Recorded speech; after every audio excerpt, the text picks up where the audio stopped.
यानंतर पुढची महत्त्वाची बातमी पाहणार आहोत। सिंधुदुर्ग जिल्हा परिषद निवडणुकीचं आरक्षण सोडत जाहीर करण्यात आलेलं आहे। संपूर्ण आरक्षण सोडत एनडीटीव्ही मराठीवर तुम्ही पाहू शकणार आहात।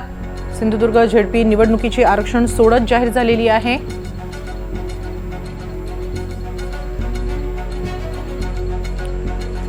या संदर्भात अधिक माहिती घेऊया। आमचे प्रतिनिधी गुरुप्रसाद दळवी यांच्याकडून। गुरुप्रसाद, सिंधुदुर्ग झेडपीचे आरक्षण सोडत जाहीर झालेलं आहे, काय खास वैशिष्ट्य आहेत याचे? हेमाली, नक्कीच बघायचं झालं तर अगदी सिंधुदुर्ग जिल्ह्यामध्ये जिल्हाधिकारी तृप्ती धोडमिसे यांच्या अध्यक्षतेखाली आज ही आरक्षण जिल्हा परिषदेची सोडत झालेली आहे। खरं बघायचं झालं तर ह्याच्यामध्ये महिलांना सुद्धा फार संधी चांगल्या ठिकाणी मिळालेली आहे।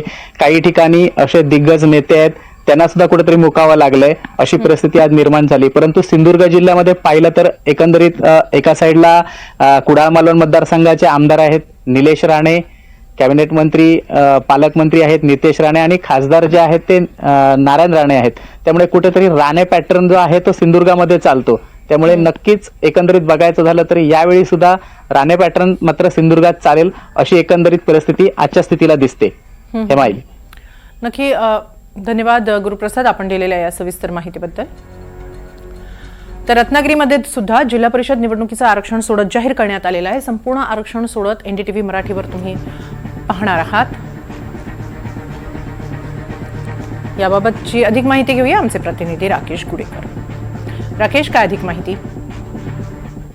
हेमाली, आज जिल्हा परिषदेच्या एकूण 56 जागांसाठीचे आरक्षण सोडत जिल्हा नियोजन सभागृहात जिल्हाधिकारी मनोज जिंदाल यांच्या अध्यक्षतेखाली पार पडलेली आहे। आणि विशेष म्हणजे या मध्ये जवळपास 56 जागांपैकी 28 जागा ज्या आहेत त्या महिला प्रवर्गासाठी म्हणजे महिलांसाठी राखीव झालेल्या आहेत। त्यातल्या 3 जागा या अनुसूचित जाती जमातींसाठी राखीव झालेल्या आहेत आणि त्यातल्या 2 जागा या महिलांसाठी राखीव आहेत।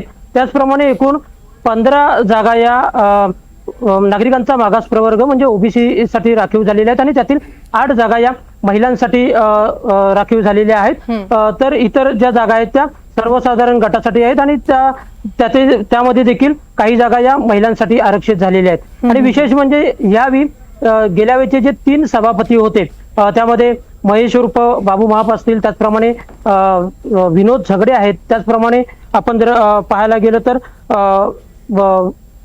चंद्रकांत उर्फ अण्णा कदम हे रामदासभाई कदम यांचे बंधू आहेत आणि त्यांचे जो मतदारसंघ होता त्या मतदारसंघांमध्ये यावेळी आरक्षण पडलेलं आहे। त्यामुळे त्यांना नवीन मतदारसंघ शोधावा लागणार आहे। पण दुसरीकडे गेल्या वेळेचे जे 2 जिल्हा परिषद अध्यक्ष होते, एक म्हणजे भास्कर जाधव यांचे चिरंजीव विक्रांत जाधव, तर रोहन बने जे आता शिंदेच्या शिवसेनेत आहेत, हे 2 माजी जिल्हा परिषद अध्यक्ष यांचे गट मात्र सर्वसाधारणसाठीच आहेत। त्यामुळे त्यांना देखील या ठिकाणी आता निवडणुकीची संधी असलेली आपल्याला पाहायला मिळते।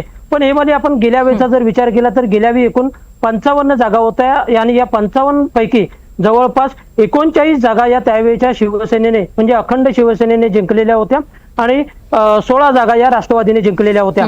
पण आता परिस्थिती वेगळी आहे, शिवसेना दुभंगलेली आहे, राष्ट्रवादी देखील दुभंगलेली आहे। त्याचप्रमाणे भाजपने मात्र गेल्या काही दिवसांमध्ये या ठिकाणी जोरदार तयारी केलेली आहे। विशेषतः या स्थानिक स्वराज्य संस्थांच्या निवडणुकीसाठी या ठिकाणी जर आपण पाहायला गेलं तर रत्नागिरी सिंधुदुर्गमध्ये खासदार हे भाजपचे आहेत।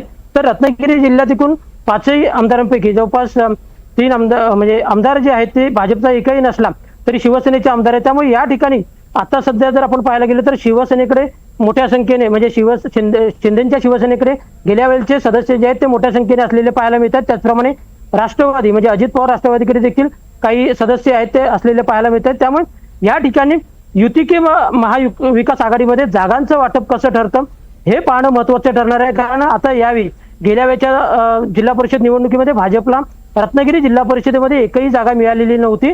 त्यामुळे यावेळी भाजप नेमकं म्हणजे भाजप यावेळी स्वतंत्र लढते की, कारण सुरुवातीपासून त्यांच्या नेत्यांचा त्याचप्रमाणे कार्यकर्त्यांचा सूर आहे की यावेळी स्वतंत्र लढावं, तशा म्हणजे जी वक्तव्य आहेत ती देखील नितेश राणे असतील किंवा अन्य नेत्यांनी केलेली आपल्याला पाहायला मिळत होती। पण या ठिकाणी शिवसेना वरचढ ठरण्याची शक्यता आहे, कारण सर्वाधिक जागा या शिवसेनेकडे आहेत। त्यामुळे जागा वाटपात नेमकं कोण बाजी मारतं आणि त्यावरतीच ही सर्व पुढची गणित जी आहेत ती अवलंबून असणार आहेत। हे माली, नक्की धन्यवाद राकेश, आपण दिलेल्या या सविस्तर माहितीबद्दल।